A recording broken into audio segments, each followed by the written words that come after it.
House passes plan to head off future Trumpian election challenges.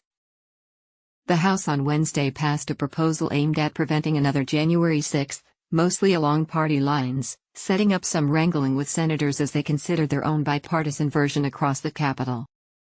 The proposal to modernize the Electoral Count Act, which backers of Donald Trump tried to manipulate on January 6, 2021 to keep the former president in the White House, cleared the House in a 229-203 vote. Only 9 Republicans, including Reps. Liz Cheney of Wyoming, Adam Kinzinger of Illinois and Peter Meijer of Michigan, who aren't returning to Congress next year, joined all Democrats in voting for the legislation. To all those who oppose this legislation, I ask you, how could anyone vote against free and fair elections, the cornerstone of our Constitution? Speaker Nancy Pelosi said Wednesday on the House floor. To all those who oppose this legislation, I ask you, how could anyone vote against free and fair elections, the cornerstone of our Constitution?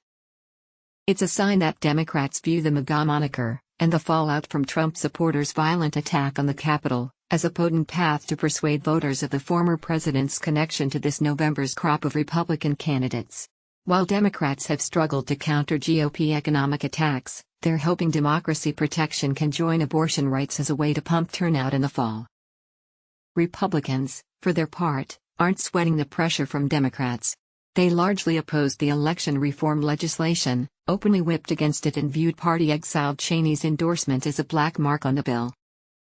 Republican Study Committee Chair Jim Banks, Republican Indiana said he's always been open to clarifying the 19th century election law, but he opposes the House bill and Cheney's involvement means he takes it always been open. I take it for what it is, a political weapon to beat up on Donald Trump and not about preventing a January 6 from ever happening again, Banks said. Some Republicans have said they would support the Senate's version of the Electoral Count Act overhaul, which ultimately could include provisions of the House bill anyway once it goes through a markup next week. With the Senate version, you've got Republicans and Democrats working together. I know Liz is a Republican, but the fact is they just voiced it on us, Nebraska Representative Don Bacon, a moderate Republican running in a Biden district, said of the House bill in a brief interview. With the Senate version, you've got Republicans and Democrats working together. I know Liz is a Republican, but the fact is they just voiced it on us. It's not clear how many GOP lawmakers would join Bacon in backing the bipartisan Senate bill. Scalise declined to comment, saying he hadn't yet seen it. Only one House Republican, retiring Representative Fred Upton, Republican Michigan, signed onto the draft Senate bill when it was introduced in the House last week.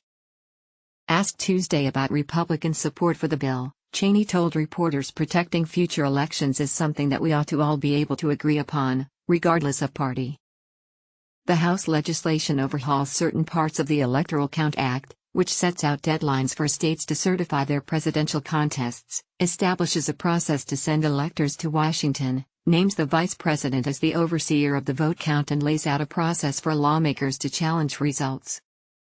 Both the Senate and House bills raise the threshold for lawmakers to object to electoral results, clarify the vice president's ministerial role during the counting of electoral votes, and lay out an expedited court process for election challenges, among other changes, though the House bill addresses more specifics.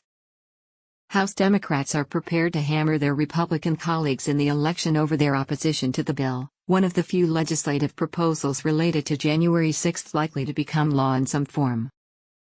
They see the opposition as the latest sign of Trump's hold on the conference, where many House Republicans backed his election challenges and then later opposed the creation of both the January 6 Select Committee and a bipartisan commission proposal negotiated by Reps. Benny Thompson, Demis, and John Katko, RNY. The idea that they're siding with insurrectionists, they're siding with people who are trying to undermine our democracy, is really disgusting, said Representative Jim McGovern, Demas. Chair of the House Rules Committee.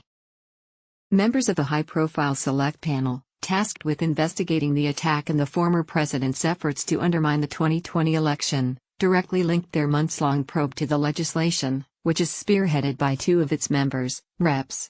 Zoe Lofgren, Democrat California, and Cheney. I think this is one of the most significant of the committee's reform recommendations, said Representative Adam Schiff, Democrat California / A member of the select panel. I think this is one of the most significant of the committee's reform recommendations.